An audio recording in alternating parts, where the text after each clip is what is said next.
SNEAKO is a content creator who had a long history on YouTube, making content on the website for around a decade until his recent ban. He made many different types of videos, from commentary videos with Call of Duty gameplay, to video essays, to man-on-the-street type videos, to vlogs, to podcasts, to live stream content, and probably a lot of other types of videos I'm forgetting to mention. Today, I want to focus on his recent YouTube ban and give my thoughts on it, and also go over recent controversies and beefs with fellow creators he had around the time that it happened. Before we continue, only about 30% of you guys are subscribed to the channel, so if you enjoyed the video, please drop a sub and a like. It helps me a lot. Thank you and enjoy the rest of the video. Leading up to the ban, SNEAKO was becoming one of the biggest and fastest growing content creators online. While he had been around for many years and had a fan base, when he started the second channel called SNEAKO, this catapulted him into a level of fame and success and infamy he never had previously. He started a second channel called SNEAKO, where he does more live stream react style content. This channel has gained 400 of its 500,000 subscribers in the last 30 days, so it's growing quite rapidly. In these streams, he was frequently hyperactive, loud, obnoxious, and said things some would deem as controversial. He focused a lot on politics. These videos were not intellectual or anything like that. It was mostly him yelling and mocking people on the left, who he frequently insulted and called bots, meaning they were robotic and were programmed to believe what the establishment wanted them to believe. He started doing this content at the perfect time. He did this right when Andrew Tate was becoming the biggest person online doing red pill content, talking about being masculine and just being misogynistic, among other things. What separated SNEAKO from Tate, I feel like, was his willingness to talk to literally anybody on stream. SNEAKO was always streaming debates and conversations with popular, yet controversial, liberal streamer Destiny. Not only that, he started streaming with controversial conservative commentator Nick Fuentes, who is banned from pretty much everything. What made these streams really stick out was the fact he would do these panels with Nick and Destiny, but also bring in more mainstream creators, some who aren't even political. The biggest of these streams would be a panel with creators Abba, Gideon, Young Don, Destiny, and Nick. A very bizarre panel lineup,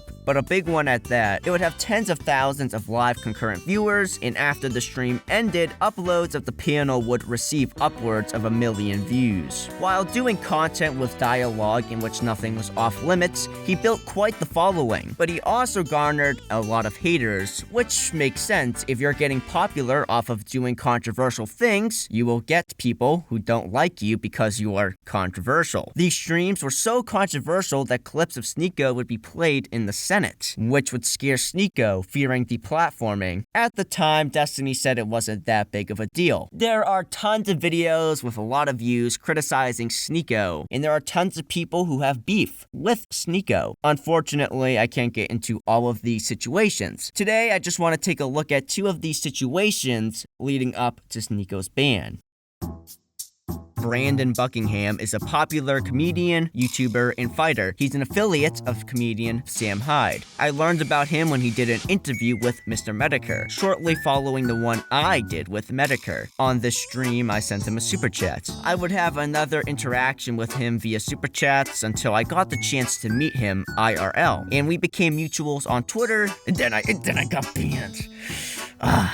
He's a good guy, I like him a lot. Well, SNEAKO and Brandon got into drama, and SNEAKO started lying about Brandon and falsely claimed Brandon, word for word, stated on his public Instagram story that he was going to R-word his girlfriend. He literally threatened to R-word my girlfriend. Bro, literally said, I'm gonna R-word your girlfriend. Literally said that. And he said, I'm gonna R-word your girlfriend, bro. This dude said he is going to R-word my girlfriend. Bro, nothing warrants saying I'm gonna R-word your girlfriend. Word for word, I'm going to R-word your girlfriend. on his fucking public Instagram story. SNEAKO literally just made this all up. Brandon did make a comment mocking SNEAKO for being a cuckold, as SNEAKO has admitted to letting other men have sex with his girlfriend in front of him, in which Brandon's saying he would cuck SNEAKO. Now, I don't support making comments like this, but it clearly isn't a threat at all. I was disappointed in SNEAKO. Up until this point, I had a mostly positive view of him. He was popping off, streaming with controversial figures who are deplatformed, thus giving them a platform to speak and have interesting conversations. SNEAKO was saying this because he was mad at Buckingham, and this was pretty clearly a life ruination tactic.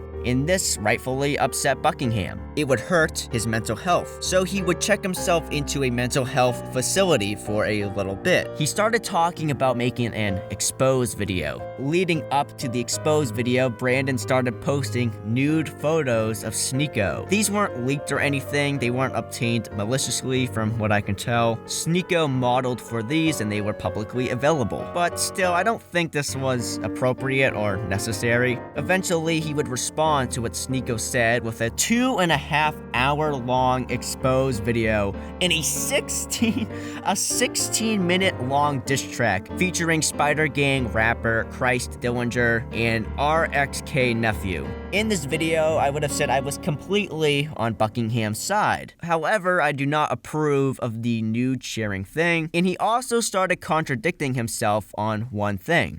I decide, for whatever reason, my gut tells me, like, SNEAKO's about to get banned off everything. If I don't, like, watch one of, like, you know, if I don't, like, make sure I have all the facts here, like, it's all going to be gone very soon. Yeah, he's probably about to get banned in, like, a few weeks, I had to guess. And I don't support censorship for banning. That's a fact. All right, so,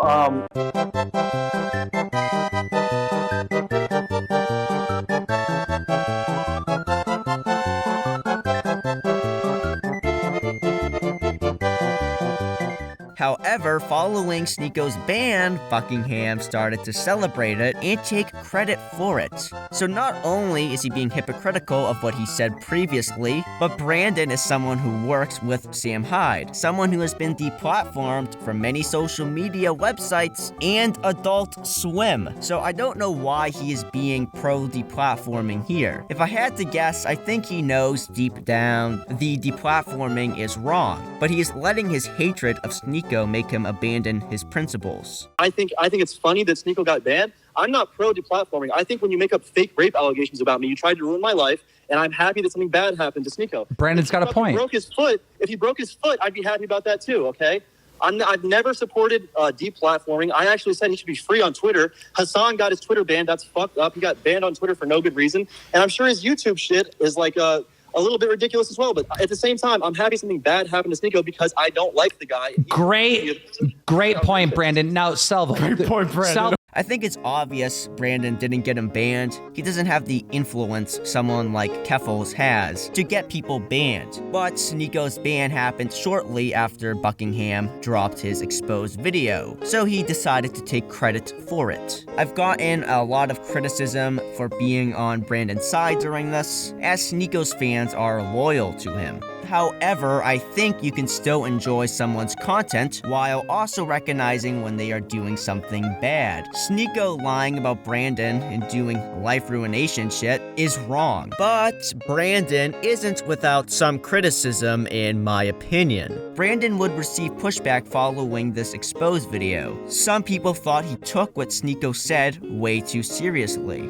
and Destiny would insult him. Oh, I bet Destiny's really sad. Oh, Destiny, your little partner in cuckoldry. Oh, this guy's super mad because I didn't watch his video. Destiny, who are you gonna go rock climbing with now? Oh, Destiny, SNEAKO got banned. I'm sorry. I know Destiny said he was gonna react to my video, and now he said. So to be clear, when he DM'd me on Twitter a long time ago, I said, yeah, I'd watch it as long as it's fair. But then when he started tweeting out like fucking nude pics of SNEAKO, I was like, this guy's really schizo, and I don't really want to be associated with that. Upset about the pictures I posted. Destiny, I just reposted pictures that were already publicly online. I mean, like, I could post your entire docs and say I'm just reposting stuff that's available publicly online. It doesn't, like, what a dumb thing to say. He modeled willingly for those photos. I understand that you had your weird news leaked as well, Destiny, but I'm sorry, Destiny. I'm sorry he got banned. Is this guy, he's like a discount Sam Hyde. Is that his goal? I watched the whole video. It's basically calling SNEAKO a cuck for 2 hours and 30 minutes. Oh, jeez. NickIsNotGreen, real name Nick Green, is a reaction content creator and commentator who appears to be left-wing. He has a few channels, NickIsNotGreen being the main channel, and Green is Not Nick being the second, along with some other channels he has. He recently made a video on his main channel with over 600,000 subscribers explaining why SNEAKO should be banned. He opens saying he feels that people he disagrees with shouldn't be banned from the platform because they are harmless, but he says SNEAKO needs to be banned and has violated the YouTube rules. So already there's the implication that SNEAKO is harmful. But alright, let's hear him out. What did SNEAKO do? He was reacting on stream to a YouTuber named Chad, and he didn't like her opinions. He made a comment that she doesn't have sex, and she should have sex with a man. And if she has sex, she will no longer have bad opinions. Now, like I just said in this video, I don't endorse these types of comments. I feel like telling people they need to have sex to make fun of them is juvenile and inappropriate. And yeah, I just basically summed up Nick's entire video. It's not long at all. Nick opens up the video, implies SNEAKO is harmful, and states he currently has 2 strikes on his channel. Nick then plays a clip of SNEAKO saying this person has bad opinions because they don't have sex. SNEAKO makes some gestures, and Nick tells the audience this is a violation of TOS. And he tells his audience to report SNEAKO's channel, so he'll get a 3rd strike and be banned. In this video, Nick explains to the audience that what SNEAKO did was, quote, simulating a sexual assault, end quote. Nick would receive criticism for this. Popular Twitter user Comment Cop would write the following: this video is the biggest self-report. I'm surprised it's still up. Equating sex to SA says more about you than it does SNEAKO. Nick is doing the same thing to SNEAKO what SNEAKO did to Buckingham. Someone makes a joke about having sex and the other person twists that into a sexual assault threat. Like I said, I find these jokes inappropriate and juvenile and not funny, and I don't endorse them. I think being celibate is a good thing, but in my opinion, both of these situations were unfairly extracted into something they are not. Now, is what SNEAKO did here a violation of YouTube's rules? There's a rule against anything that graphically sexualizes or degrades someone, and YouTube might consider this that. However, it seems SNEAKO doing this didn't get him banned from the platform, as this video by Nick with hundreds of thousands of views was up for around a month before SNEAKO got banned, and YouTube did not cite this incident as for why he received his final strike. My first community guidelines warning was for COVID misinformation. My first strike was for election misinformation. My 3rd one was for nudity, and then they said, you know what, that's too obvious, we'll remove that one. Then I flew to Bucharest, Romania to meet with Andrew Tate and be on his podcast, and they hit me with the cyberbullying strike for a viral video that was uploaded 2 months ago. If it's not obvious, anything can be labeled as cyberbullying and anything can be labeled as harassment. So I posted a YouTube short on my main channel saying, hey guys, I can't stream for 2 weeks, I'll see you soon. And YouTube hit me with the circumvention strike, and that's how they were able to delete everything off the platform. Even though there's channels right now who have done the same thing. Hey guys, I can't stream because I have a strike, I'll see you soon. It's an excuse. There's no consistency with the rules. They attack people who are going against their agenda. He thought this was fine because YouTuber iShowSpeed did the same thing, but YouTube decided to ban him for this. We aren't done with the situation because another common criticism people have levied against Nick Green is that this video he made is a YouTube TOS violation itself. Like I said earlier, at the end of the video, Nick shows the audience how to report the channel. YouTube already looks at the reports. All Nick would have to do is report the channel once himself, and then someone at YouTube would review. You know, this is pretty commonplace in YouTube. You know, someone says something, then someone else says you shouldn't have said that. You know, that's common. That's everywhere on this website. But here is where this whole situation becomes hilarious. At the end of Nick's video, Nick says this. Like this definitely does not belong on their platform. If you watch this video and you also believe that SNEAKO should be banned from YouTube, you can go to his channel pages, click about, and then click the flag icon on the right side of the page and report the user. And yeah, all it takes is one Google search and you'll see that telling your viewers to mass report someone else is against YouTube's terms of service. So Basically, in making a video trying to get someone else banned from YouTube, Nick did something that could get him banned from YouTube. I have never seen something to that level of stupidity. You know, any social media you go on, you can find Nick's pronouns in his bio, but what you can't find are his adjectives. Stupid and dumb. What the critics are saying is this falls under YouTube's rule against encouraging fan behavior, such as doxing, dogpiling, brigading, or off-platform targeting. This video's entire purpose is to rally a mob to go dogpile and brigade SNEAKO's now deleted channel. It really serves no purpose other than that. That's why this video was made. Now, do not go report this video. There's no need to. I'm sure the critics have already reported it, and YouTube has probably already looked at it. So it's not necessary that anyone watching this video reports him. I'm just repeating what other people are saying.